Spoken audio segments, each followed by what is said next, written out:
करगिल विजय दिवस आज उत्तराखंड के सीएम ने शहीदों की शहादत को किया नमन। पूर्व सैनिकों के बच्चों के लिए की बड़ी घोषणा।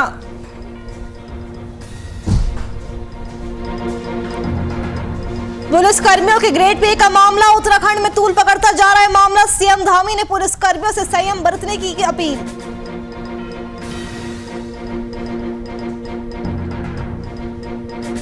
बद्रीनाथ में संघर्ष समिति के बैनर तले किया गया आंदोलन। 4 धाम यात्रा को खोलने की गई मांग।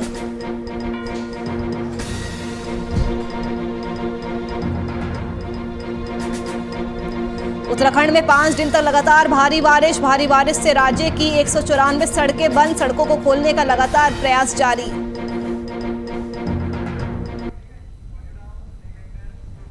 नमस्कार, वीआईपी न्यूज देख रहे हैं आप। मैं आपके साथ नुपुर सक्सेना। स्वागत है आपका उत्तराखंड लाइव में। उत्तराखंड के मुख्यमंत्री पुष्कर सिंह धामी ने कारगिल विजय दिवस के मौके पर वीर शहीदों की शहादत को सलाम किया।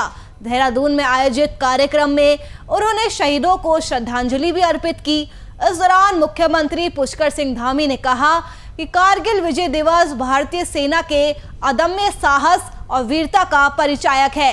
मुख्यमंत्री ने कई अहम घोषणाएं भी की। मुख्यमंत्री ने बताया कि दूसरे विश्व युद्ध की वीरांगना और वेटरन की मासिक पेंशन को 8,000 से बढ़ाकर 10,000 कर दिया गया है। इसका राज्य के तकरीबन 800 परिवारों को लाभ मिलेगा। कारगिल विजय दिवस हमारी सेना के अदम्य साहस और वीरता का परिचायक था, जिसमें भारतीय सेना ने कारगिल पर विजय प्राप्त की। मैं आज कारगिल विजय दिवस के अवसर पर सभी हमारे सैनिकों को मैं अपनी शुभकामनाएं देता हूं, बहुत बधाई देता हूं और साथ ही साथ सभी शहीदों को मैं नमन करता हूं। इस अवसर पर चूँकि सैनिकों का ये बहुत बड़ा दिवस है और इस दिवस पर हमारी सरकार ने जो द्वितीय विश्व युद्ध के बार विडोज एवं वेटरन्स को राज्य सरकार की ओर से दी जाने वाली पेंशन की धनराशि को बढ़ाकर 8,000 रुपये से अब 10,000 रुपये कर दी है, प्रतिमाह कर दी है। इसमें लगभग 800 परिवारों को इसका सीधे लाभ मिलेगा।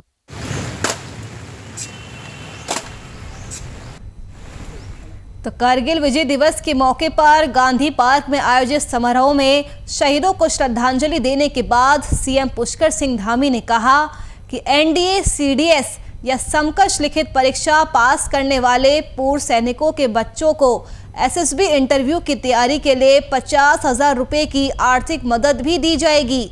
इसके अलावा एक प्रकरण पिछले काफ़ी वक्त से लंबित है। सैनिकों और पूर्व सैनिकों के बच्चों के पठन पाठन में आसानी के लिए हल्द्वानी में एक छात्रावास का भी निर्माण किया जाएगा। गढ़वाल और कुमाऊं में वीर नारियों और वीरता पदक से अलंकृत सैनिकों के सम्मान में सम्मान समारोह भी आयोजित किए जाएंगे। सैन्य धाम के विषय में कहा गया कि इसके लिए सभी जरूरी इंतजाम किए जा रहे हैं और सैन्य धाम जल्द आकार लेने लगेगा। साथ ही 1 सितंबर से राज्य में सैनिक सम्मान यात्रा भी आयोजित की जा रही है। तो आज कारगिल विजय दिवस है और इसी मौके पर उत्तराखंड के मुख्यमंत्री पुष्कर सिंह धामी ने वीर शहीदों की शहादत को सलाम किया। देहरादून में आयोजित कार्यक्रम में उन्होंने शहीदों को श्रद्धांजलि भी अर्पित की। तस्वीरों में आप देख सकते हैं। इस दौरान मुख्यमंत्री धामी ने कहा कि कारगिल विजय दिवस भारतीय सेना के अदम्य साहस और वीरता का परिचायक है।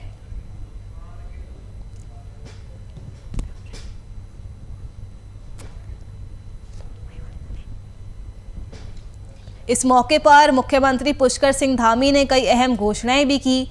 मुख्यमंत्री ने बताया कि दूसरे विश्व युद्ध की वीरांगना और वेटरन की मासिक पेंशन को 8,000 से बढ़ाकर 10,000 कर दिया गया है। इसका राज्य के तकरीबन 800 परिवारों को फायदा होगा। तो कारगिल विजय दिवस है आज। इस मौके पर उत्तराखंड के सीएम ने शहीदों की शहादत को सलाम किया है, नमन किया है।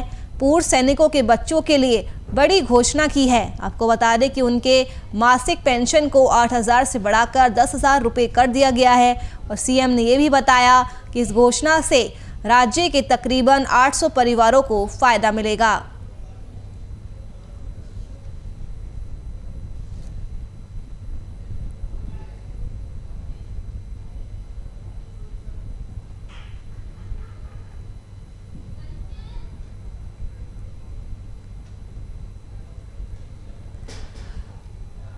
कारगिल विजय दिवस के मौके पर गांधी पार्क में समारोह का आयोजन किया गया था। वहीं इस समारोह में शहीदों को श्रद्धांजलि देने के बाद सीएम पुष्कर सिंह धामी ने कहा कि एनडीए, सीडीएस या समकक्ष लिखित परीक्षा पास करने वाले पूर्व सैनिकों के बच्चों को एसएसबी इंटरव्यू की तैयारी के लिए 50,000 रुपये की आर्थिक सहायता दी जाएगी। इसके अलावा एक मामला पिछले काफ़ी समय से लंबित पड़ा है। सैनिकों और पूर्व सैनिकों के बच्चों के पठन पाठन में सहूलियत के लिए हल्द्वानी में एक छात्रावास का भी निर्माण किया जाएगा। गढ़वाल और कुमाऊं में वीर नारियों और वीरता पदक से अलंकृत सैनिकों के सम्मान में सम्मान समारोह आयोजित किए जाएंगे। सैन्य धाम के विषय में सीएम ने कहा कि इसके लिए भी सभी जरूरी इंतजाम किए जा रहे हैं और सैन्य धाम जल्द आकार लेने लगेगा। साथ ही 1 सितंबर से राज्य में सैनिक सम्मान यात्रा भी आयोजित की जा रही है।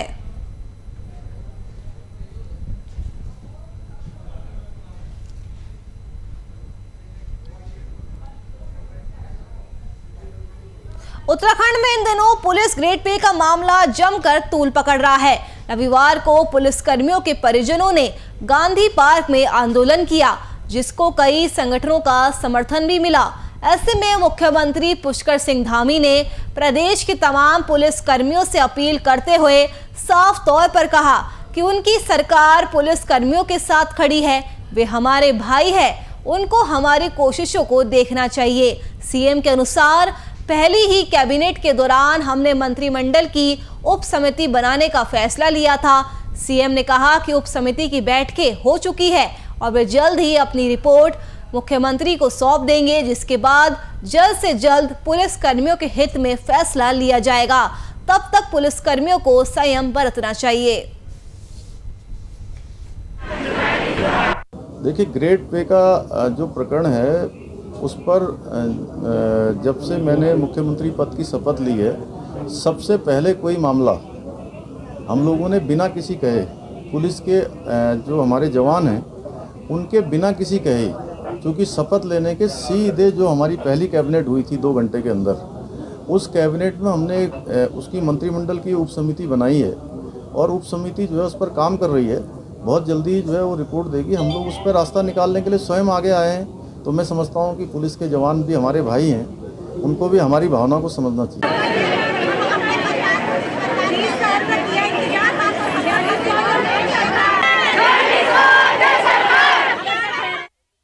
उत्तराखंड के मुख्यमंत्री पुष्कर सिंह धामी पूजा पाठ के बाद सरकारी आवास में शिफ्ट हो गए और इसी दौरान उन्होंने पत्रकारों से बातचीत में ग्रेड पे के मसले पर भी अपनी प्रतिक्रिया दी। सीएम ने कहा कि मैंने सीएम बनने के बाद बिना किसी के कहे ग्रेड पे को लेकर कदम उठाया। शपथ ग्रहण के 2 घंटे के अंदर पहली कैबिनेट बैठक हुई और इस मसले पर मंत्रिमंडल की उप समिति बना दी गई। समिति अपना काम कर रही है और जल्द ही रिपोर्ट सौंपेगी। हम खुद रास्ता निकालने के लिए आगे आए हैं। पुलिस के जवान हमारे भाई हैं और उन्हें हमारी भावनाओं को समझना चाहिए। आपको बता दें कि बीते रोज पुलिस कर्मियों के परिवार ने ग्रेड पे की मांग को लेकर गांधी पार्क में धरना दिया था। तो लगातार उत्तराखंड में पुलिस कर्मियों के ग्रेड पे का मामला बढ़ता जा रहा है। भाई सीएम धामी ने पुलिस कर्मियों से संयम बरतने की अपील की है।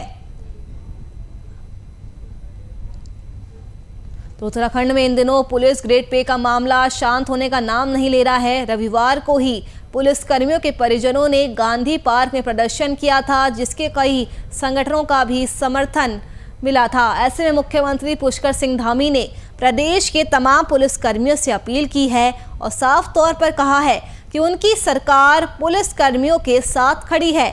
वे हमारे भाई हैं, उनको हमारी कोशिशों को देखना चाहिए, हमारी भावनाओं को समझना चाहिए। सीएम ने कहा कि पहले ही कैबिनेट मीटिंग के दौरान हमने मंत्रिमंडल की उप समिति बनाने का फैसला लिया था। समिति अपना काम कर रही है और जल्द ही रिपोर्ट सौंप देगी, जिसके बाद जल्द से जल्द पुलिस कर्मियों के हित में फैसला लिया जाएगा। लेकिन तब तक पुलिस कर्मियों को संयम बरतना चाहिए।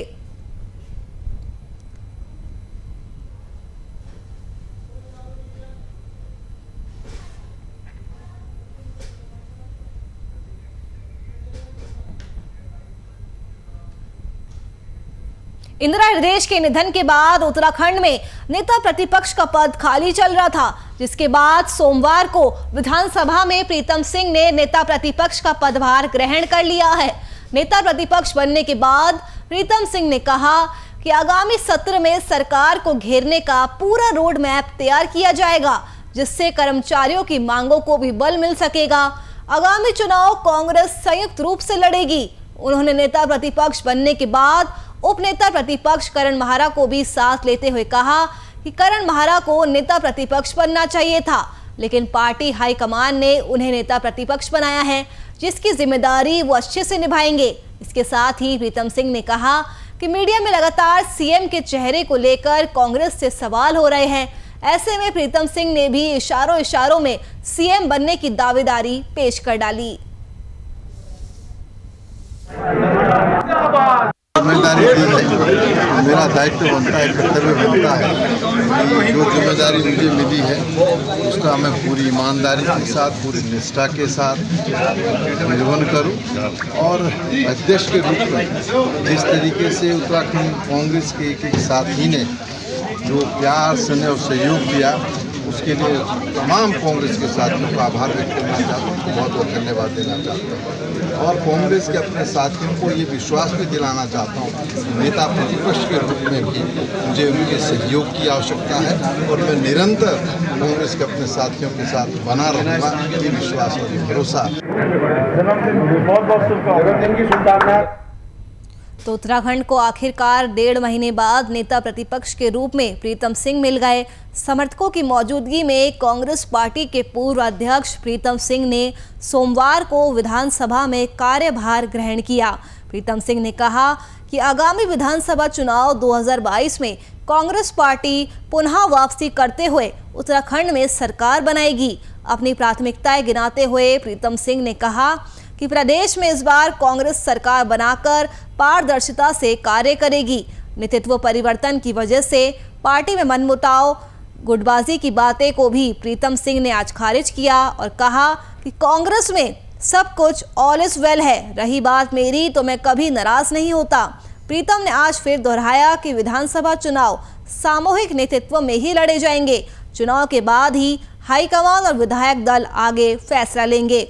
वहीं इसके साथ ही जब प्रीतम सिंह से कांग्रेस में सीएम चेहरे को लेकर सवाल पूछा गया तो प्रीतम सिंह ने भी इशारों में सीएम बनने की दावेदारी पेश कर दी। उन्होंने कहा कि क्या मेरा चेहरा सीएम फेस के लिए खराब है।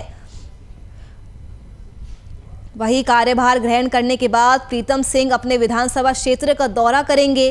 पार्टी कार्यकर्ताओं से मिलकर प्रीतम सिंह उनमें जोश भरने की पूरी कोशिश भी करेंगे। आपको बता दें कि डॉक्टर इंदिरा हृदय के निधन के बाद से नेता प्रतिपक्ष का पद 13 जून से खाली चल रहा था।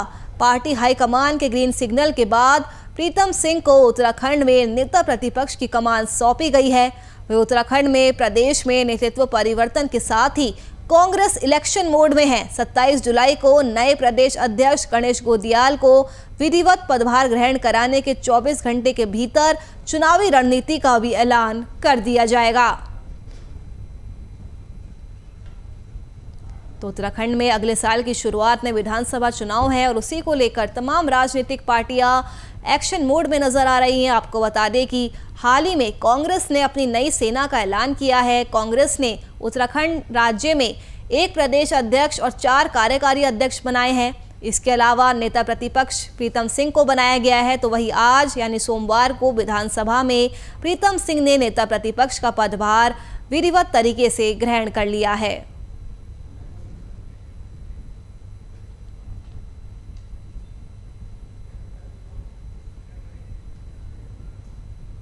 बद्रीनाथ धाम में अब 4 धाम यात्रा को जल्द खोलने को लेकर संघर्ष समिति के बैनर तले जन आंदोलन शुरू हो गया है।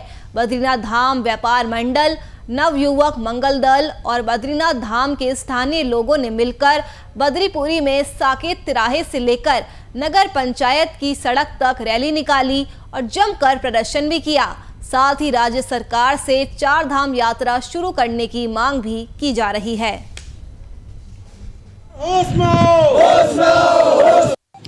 जी देखिए, सबसे पहले जब ऐसा है, बेटे को भूख लगती है तो माँ से रोक के मांगता है, आज वही स्थिति यहाँ के स्थानीय निवासियों की हो रखी है। हमारा सरकार से कहना यह है कि 4 धामों में बद्रीनाथ, केदारनाथ, यमुनोत्री, गंगोत्री और विशेषकर बद्रीनाथ की जो बैरिकेडिंग इन्होंने पांडुकेश्वर में की हुई है और बद्रीनाथ धाम को चाइना और पाकिस्तान बनाया हुआ है, तो हमारी सरकार से ये है कि ये भाई उत्तराखंड का ही एक अंग है, ये अन्य कोई दूसरा अंग नहीं है।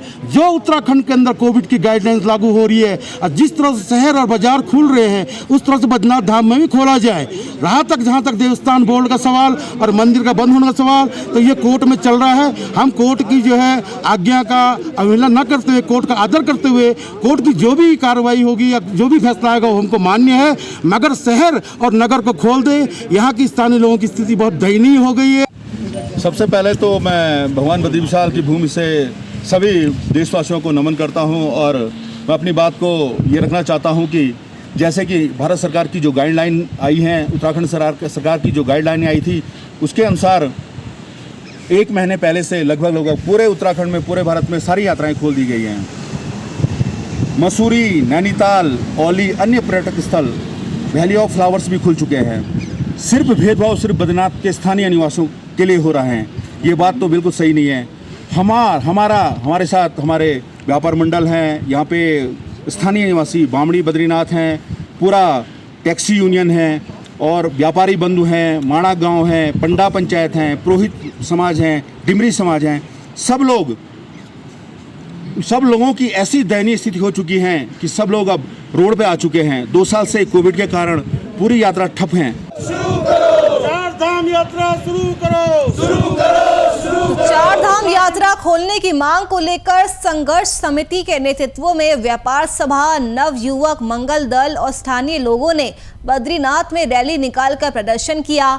बद्रीनाथ में साकेत तिराहे से नगर पंचायत तक सड़क पर उतरकर बद्रीनाथ यात्रा खोलने की मांग को लेकर लोग सड़कों पर उतरकर मजबूर है।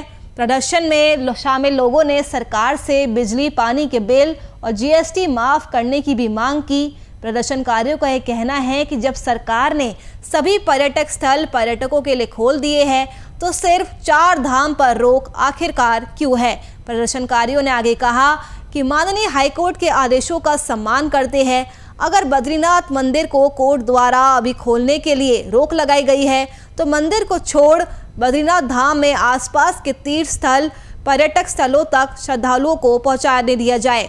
बद्री संघर्ष समिति के अध्यक्ष राजेश मेहता का कहना है कि लगभग 1 महीने पहले भारत सरकार के द्वारा कोविड की एक नई गाइडलाइन आई थी जिसमें सभी स्थान खुल चुके हैं। फूलों की घाटी भी पर्यटकों के लिए खुल चुकी है। मसूरी, नैनीताल भी पर्यटन के लिए खुल गए हैं। तो आखिरकार सिर्फ 4 धाम यात्रा पर क्यों रोक है। ऐसे में बद्रीनाथ में आसपास के पर्यटक स्थलों को भी यात्रा के लिए खोल देना चाहिए। वही व्यापार सभा अध्यक्ष विनोद का कहना है कि सरकार जल्द से जल्द बद्रीनाथ और 4 धाम को नहीं खोलती है तो हमारे द्वारा लगातार आक्रोश रैली भी निकाली जाएगी। तो लगातार 4 धाम यात्रा को खोलने की मांग की जा रही है। संघर्ष समिति के बैनर तले आंदोलन किया गया है। प्रदर्शनकारियों का कहना है कि जब अन्य पर्यटक स्थल खुल गए हैं तो सिर्फ 4 धाम यात्रा पर ही रोक क्यों है। तो बद्रीनाथ धाम में अब 4 धाम यात्रा को जल्द खोलने को लेकर संघर्ष समिति के बैनर तले जन आंदोलन शुरू हो गया है। बद्रीनाथ धाम व्यापार मंडल, नवयुवक मंगल दल और बद्रीनाथ धाम के स्थानीय लोगों ने मिलकर बद्रीपुरी में साकेत तिराहे से लेकर नगर पंचायत तक रैली निकाली, जमकर प्रदर्शन किया गया और इसके अलावा राज्य सरकार से 4 धाम यात्रा शुरू करने की भी मांग की।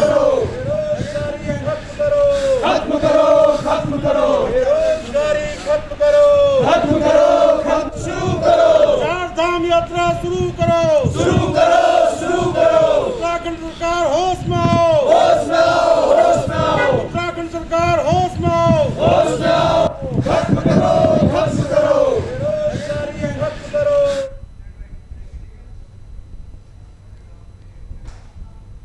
सूबे के पहाड़ी जिलों में अगले कुछ दिनों तक मौसम विभाग की ओर से जारी ऑरेंज अलर्ट का असर जोशीमठ की सीमांत, अलकनंदा और धौली गंगा घाटी में साफ तौर से देखा जा रहा है। यहां देर रात से रुक रुक कर झमाझम बारिश हो रही है।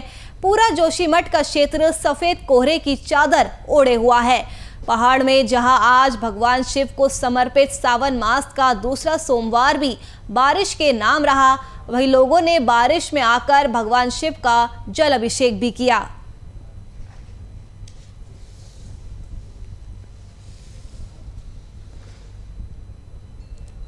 तो उत्तराखंड के पहाड़ी जिलों में अगले कुछ दिनों तक मौसम विभाग की ओर से जारी ऑरेंज अलर्ट का असर कहीं ना कहीं जोशीमठ में देखने को मिला है। आपको बता दें कि जोशीमठ में देर रात से रुक रुक कर झमाझम बारिश देखने को मिल रही है और पूरे जोशीमठ क्षेत्र में कोहरे की चादर देखने को मिल रही है।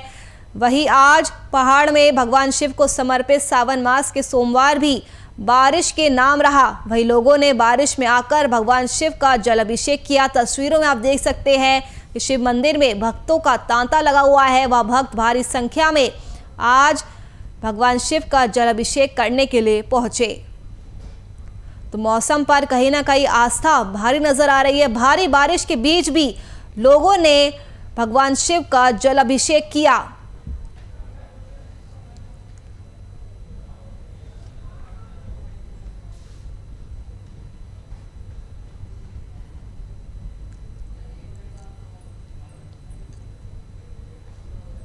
मौसम विभाग ने अगले 24 घंटे में उत्तराखंड के 5 जिलों में भारी बारिश के आसार जताए हैं। वहीं राज्य में हाईवे और रास्ते मलबा आने से बंद पड़े हैं। देहरादून, मसूरी, ऋषिकेश और हरिद्वार में रविवार रात से ही रुक रुक कर बारिश जारी है। साथ ही उन्होंने कहा कि भारी बारिश की भी आगे आशंका रहेगी। 26 से लेकर 30 तारीख तक की जो फोरकास्ट है 5 दिन के लिए, तो उसमें आप देखेंगे कि जो ज़्यादातर दिन है उसमें अच्छी बारिश है। पूरे प्रदेश में जो हल्की से मध्यम बारिश है वो अधिकांश जगहों में मिलेगी और साथ में जो हैवी या वेरी हैवी रेन्स है वो भी देखने को मिलेगी कहीं कहीं पर।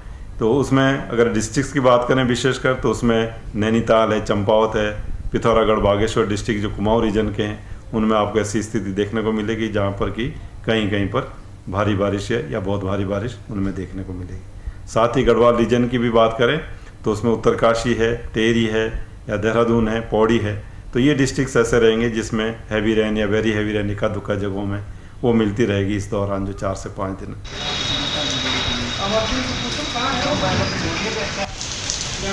तो उत्तराखंड में पिछले 5 दिनों से लगातार भारी बारिश हो रही है, तो वही बारिश ने मुश्किलें भी बढ़ा दी है। भारी बारिश से राज्य की 194 सड़कें बंद हो गई है।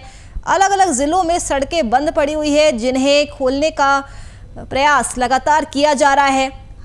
हाईवे और रास्ते मलबा आने से बंद हो गए हैं।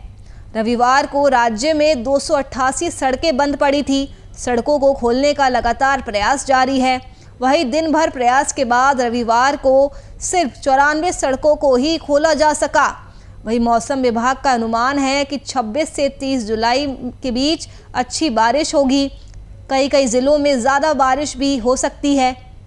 आपको बता दें कि देहरादून, मसूरी, ऋषिकेश और हरिद्वार में रविवार रात से ही रुक रुक कर बारिश का सिलसिला जारी है। वहीं मौसम विभाग ने आगे भी भारी बारिश की आशंका जताई है। तो मौसम विभाग ने अगले 24 घंटे में उत्तराखंड के 5 जिलों में भारी बारिश के आसार जताए हैं। बता दें कि उत्तराखंड में हाईवे और मलबा आने से बंद हो गए हैं, जिन्हें लगातार खोलने का काम भी किया जा रहा है। तो बारिश आफत बनकर आई है। उत्तराखंड में बारिश ने मुश्किलें बढ़ा दी है। भारी बारिश से राज्य की 194 सड़कें बंद हो गई है। अलग अलग जिलों में सड़कें मलबा आने की वजह से बंद पड़ी है। रविवार की बात करें तो रविवार को उत्तराखंड में 288 सड़कें बंद पड़ी थी। वहीं दिन भर कोशिश करने के बाद रविवार को सिर्फ 94 सड़कों को ही खोला जा सका।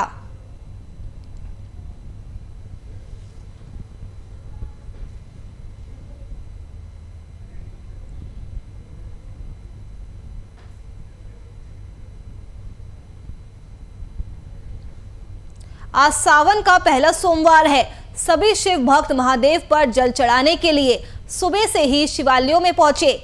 भगवान शिव के ससुराल कनखल दक्षेश्वर मंदिर में भगवान शिव का जल अभिषेक करने के लिए सुबह से ही भारी संख्या में श्रद्धालु पहुंचे। कोरोना नियमों का पालन करते हुए श्रद्धालुओं ने भगवान शिव शंकर का जल अभिषेक किया।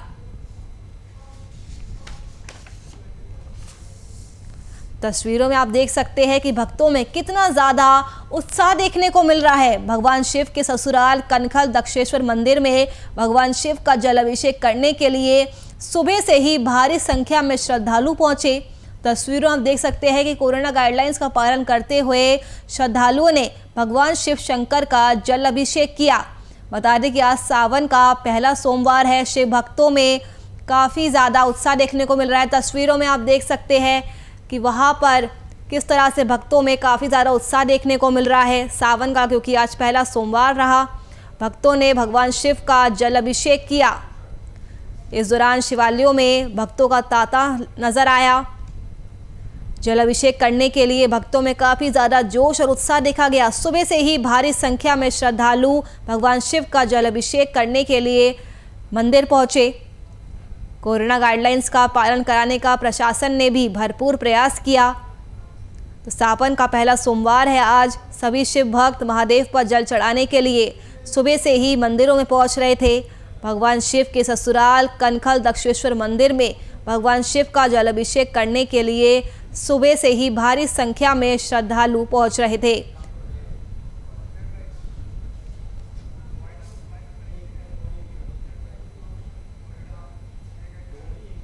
चलिए फिलहाल के लिए इस बुलेटिन में मेरे साथ इतना ही। देश और दुनिया की तमाम खबरों के लिए आप देखते रहिए VIP न्यूज़। नमस्कार।